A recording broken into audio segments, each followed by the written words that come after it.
Thank you with the guys. There's Dave Poulin, Jeff O'Neill, and Darren Dreger. I'm not sure we or the Maple Leafs expected to have an actual battle for a center spot this late in training camp, but Fraser Minten has forced it upon them with his sensational play in this preseason. So what are the possibilities the Leafs are looking at here with Minten and others? Well, I mean, he's getting strong consideration because he deserves that. The plan right now is still to send Fraser Minten back to the Kamloops Blazers of the Western Hockey League and then ultimately to the World Junior Championship, play on that world stage and see how he does and helps his development and all those things.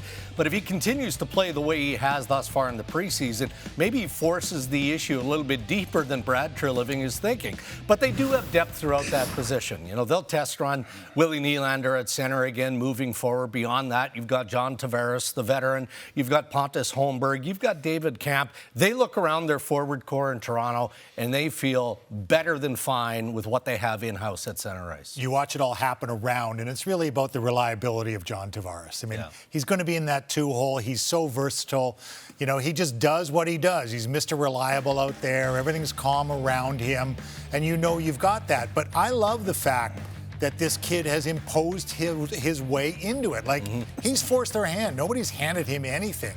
In fact, Easton Cowan has been as good, but Fraser Minten's a year further along. And I think you have to have a camp where a guy can come and excel, and you've got to look at him. And William Nylander is back at right wing tonight, and I kind of think that's where he's supposed to be. Ray Ferraro said ideally you'd like everyone to be a 200-foot player, but that's just not the case.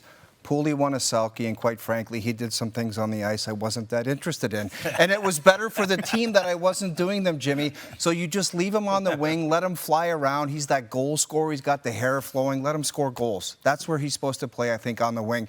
You can do the experiment. If he works at it, maybe, but I just view him as a winger. The salary cap going up by $4 or $5 million for next year, Willie wants to play the wing to load up the points. Well, that's what I was going to say. If you're his agent, are you concerned, let's say they send Minten back and he plays third-line center, is in a big contract year, are you worried about him playing third-line center as opposed to top six with Tavares or whoever? Well, I'm telling you what, in a big contract year, you embrace the stats nerds because what they do, every contract that comes up, they say, oh, he was a center iceman, so he gets paid more. So it could only be to his advantage going into a contract year because all of them that break it down say, oh, he's a centerman, so he's more valuable. So he has to embrace that this year. I just said he is a winger, but the agent and him have to get together and say, well, maybe contract time you be a centerman for a year. It might help you out. Unless he's playing third-line center and not getting the minutes. Exactly. And not getting the exactly. same Well, what's better, passes. third-line center all year or scoring 45 or 50? Third-line centerman's no good for anybody. You got to play in the top six. The positive in all this for the Maple Leafs is, as Drake said, they have plenty of options heading into the season less than a week from now.